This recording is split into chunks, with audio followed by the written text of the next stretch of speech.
নমস্কার সবাইকে। সবাই কেমন আছো তোমরা? আশা করি সবাই ভালো আছো। আবার তোমার জন্য নতুন একটা মিনি ব্লগ নিয়ে চলে এসেছি। এই কাজটা কিছুদিন আগেই ছিল আর আমার পোস্ট করা হয়নি। এখন ফাঁকা হলাম, এবার আস্তে আস্তে যেগুলো কাজগুলো হয়েছে সেগুলো আস্তে আস্তে পোস্ট করছি। তো এটা একটা বার্থডে কাজ ছিল। এখন তোমরা দেখতে পাচ্ছ কাপল যে দুজন রয়েছে, যেখানে দিদি যেটা আছে নেহাদি, ওরই বার্থডে ছিল।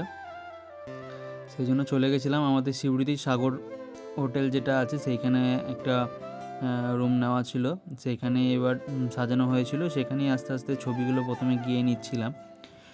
প্রথমে যেহেতু যারা গেস্ট আছে তারা আসার আগে দুজনের কিছু সিঙ্গেল কাপল যা যা দরকার ছিল সেগুলো সব নিয়ে নিয়েছিলাম। আর আমাকে বারবার বলছিল যে কাপল ছবিগুলো আগে নিয়ে নিতে, কারণ সবাই আসলে ধরো কাপল ছবি অতটা নেওয়া অসুবিধা হয়ে যায়। ওই জন্য প্রথমে কাপল ছবি, তারপরে দাদার কিছু সিঙ্গেল, তারপরে দিদির কিছু সিঙ্গেল, এরকম করে প্রত্যেকটা ছবি আস্তে আস্তে নিয়ে নিলাম। ছবিগুলো পরে পোস্ট করব, তোমরা দেখে জানিও কেমন লেগেছে। আর প্রথমে নেহাদির ছবিগুলো নিয়ে নিচ্ছিলাম, নিয়ে নেওয়ার পরে তারপর নেহাদির মেয়েরও কিছু ছবি নিয়েছিলাম, ওরও কিছু সিঙ্গেল ছবি তুলে দিয়েছি, তোমরা দেখতেই পাবে। ওরও কিছু সিঙ্গেল ছবি তুলে দেওয়ার পরে এবার যা হচ্ছিল আর কি, মানে ছবিগুলো তুলে নেওয়ার পরে এবার ধরো তারপরে আর সেরকম কাজ ছিল না। বার্থডেতে যেরকম যা হয়, কেক কাটা হলো, কেক কাটার পরে আমরা খাবার দাবার খেলাম আর তারপরে চলে এলাম বাড়ি।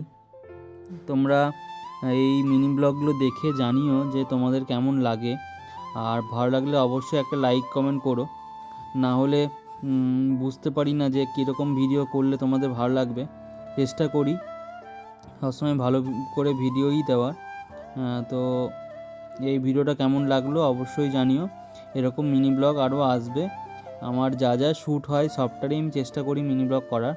সবসময় ভিডিও করে হয়ে ওঠে না, যেরকম এই টাইমে যেরকম কেক কাটিংয়ের টাইমে ভিডিও করা হয়নি, অসুবিধা হচ্ছিল সেই জন্য।